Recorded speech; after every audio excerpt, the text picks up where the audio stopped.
Hello, I'm Steven Santana. I'm a bit late today. I was playing Super Smash Bros. Brawl with my, or not Super Smash Bros. Brawl, Super Smash Bros. For the Nintendo 3DS and Wii U, as it is a official title from Nintendo is called. But anyway, I was playing that with my friends Alma and Anthony. They're very good friends of mine. Hopefully we'll be able to get a group together that will play 8-player Smash, because 8-player Smash is very frantic, but also very fun.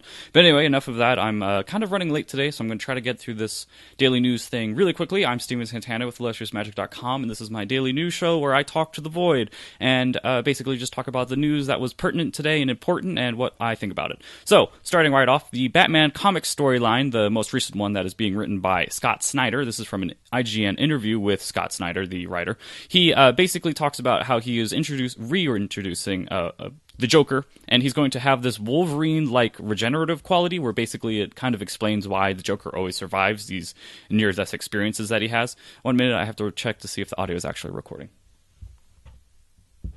Okay, it is. Anyway, back on track. So they also reintroduces the Court of the Owls, which was the first major New 52 Batman storyline that was actually really well received, and actually introduced this new kind of villain sort of thing that was very old. It kind of was like alongside Gotham's history. There was this Court of Owls that were controlling things, you know, that kind of stereotypical type of thing where it's like, oh, these puppet masters are behind the scenes, and they were behind it all. But anyway, it was actually well received by other people. I've never read it. I actually kind of want to read it, as well as the Death in the Family storyline, which was also, again, about the Joker, because he's the most popular person in Batman.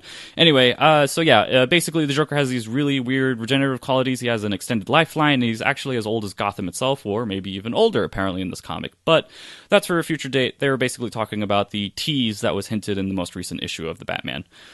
Kevin Spacey will be a workaholic businessman who suffers a terrible accident that leaves him trapped in the body of the family cat. This is a movie called 9 Lives, which will be starring Kevin Spacey. I saw this and I'm like, why? First of all, why Kevin Spacey? You are a awesome actor who won the Golden Globe for your work in House of Cards, which 3rd season's coming very soon.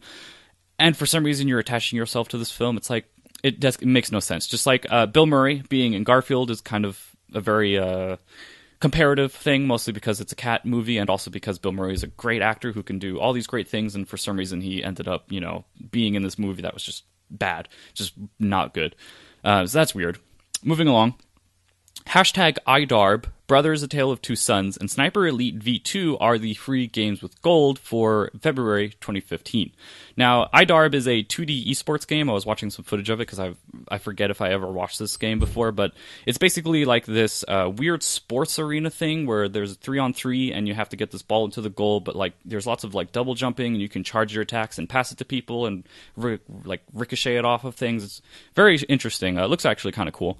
Then you have Brothers: A Tale of Two Sons. This is a very unique game where you control both characters separately with the different analog sticks. It's also very narratively driven, which I enjoy in my games, and it's gotten a lot of praise. It was one of the best games of 2013 to a lot of people, a lot of critics and stuff. So that's a good get for people who haven't gotten that, like me, but I also don't have Xbox Gold because I don't play my 360 at all. And then Sniper Elite V2 it's a middleware shooter game. Nobody really cares about that. Music Unlimited is being canned in favor of Spotify on the PlayStation 4. Now, this is good news because, 1, Spotify is very, very popular. All my friends use it. 2, nobody cared about Music Unlimited. Nobody really used that.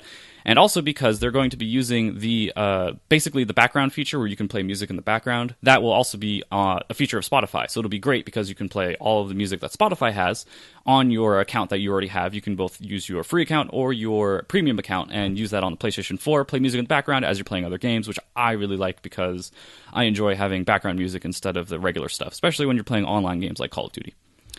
Also, Vita apps are being cut. Near, which nobody understands how that works. Then you have the Maps app, which I've actually used a few times, not a lot, not as much as Google Maps on the laptop. And then also the YouTube app, which I think is a lot of BS because the YouTube app is one of my most used apps on the Vita. I always use it whenever I get home. It's a lot quicker. The Vita starts up a lot quicker than my laptop does, and I go to Twitter. I use the live tweet app, which thankfully is still being supported on the Vita, and then the YouTube app. And I watch and see, what stuff has IGN uploaded, or Kind of Funny, or all the other stuff that I watch on YouTube. I always use it. And so they've already pulled it from the PlayStation Store. It's no longer in the PlayStation Store. And then they're also apparently going to be cutting support for it. But, you'll be able to use it in the browser that the internet browser on the Vita. It's like, no, nobody uses that browser really. It's very, very bare bones. Doesn't work that well. Why are you doing this? I don't know. It doesn't make sense. One of the commenters when in the IGN story that I got this from kind of mentioned how it's almost due to Google because of a version 2 of some thing that they're updating YouTube to, and that's why it's being pulled, but I don't know for sure. It's just, it's a little bit bothersome. Hyrule Warriors sold 1 million units. This was a third-party title, or I believe it was a third-party title, where the Team Ninja guys, I believe that's who they are. Very not informed about this, I'm sorry. But the people who did the Dynasty Warrior series kind of took Zelda, kind of made a Dynasty Warriors game about Zelda. Ooh, sold 1 million copies. That's really good because not many third-party games do well on Nintendo systems, especially because the Wii U isn't selling as well as the PlayStation 4 and Xbox One. Other than that, the Evolve beta has some cool numbers. The win ratio of hunters to monsters is actually 50-50, almost 50-50, not perfectly 50-50, but very close to it, which is heartening because, of course, with a online multiplayer where it's 4 versus 1, you kind of want to have it even to where not one, the monster isn't super powerful and always overpowers the hunters and stuff. So it's good to see that the numbers show that it's very even so far. The hunters, I believe, sometimes lose a little bit more than the monster loses, but that's cool. Whoops. Anyway, Nintendo financials are out and looking good. Pokemon sold 9.35 million copies, was the best-selling 3DS software, surprising nobody. Smash Bros. Was the second best-selling 3DS software, selling 6.19 units. The 3DS itself sold 7.08 million units. The Wii U sold 3.03 million units, and its best games were Mario Kart 8 at 4.77 million and Smash at 3.39 million each. Now, Nintendo once again had to decrease their expectations for the upcoming quarter. They've had to do this pretty much for every quarter of this past year, of the financial year of 2014. Although I don't know if they're actually using financial year or the holiday year, or not the holiday year, the actual calendar year, because the financial year is different from the calendar year, where the financial year sometimes ends in March. But they said that quarter 4 was the last quarter of their past year, so that is the calendar. I don't know. It's confusing. It's all financial speak. But anyway, they've had to decrease their expectations because they always say, we're going to sell this much Wii U, we're going to sell this many 3DS, but it's you should lower your expectations a bit, because it's they still expect the consoles to sell this much, but they never do. They never meet their expectations, and so they always have to pare it down. It's what do you expect? You expect to sell bonkers like the Wii?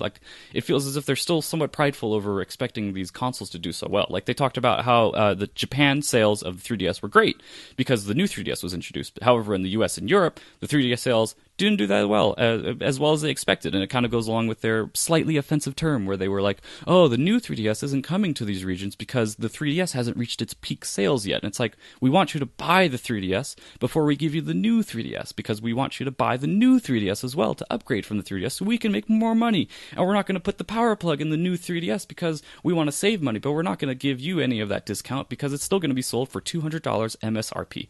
So whatever, I don't know. Nintendo does well though. I want to get a Wii U. I want to get the new Nintendo 3DS because it looks cool. The Majora's Mask that comes along with it, and you can play it on the regular 3DS that I have, the XL.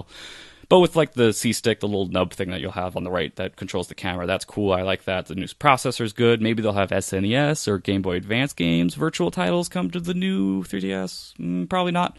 But yeah, I don't know. And then the Wii U has Yoshi's Woolly World and Kirby and the Rainbow Curse, which is this claymation Kirby game in the same vein as I believe it was Kirby something on DS. I forget what it was. But also, Yoshi's Woolly World looks really cool. I really want that game as well.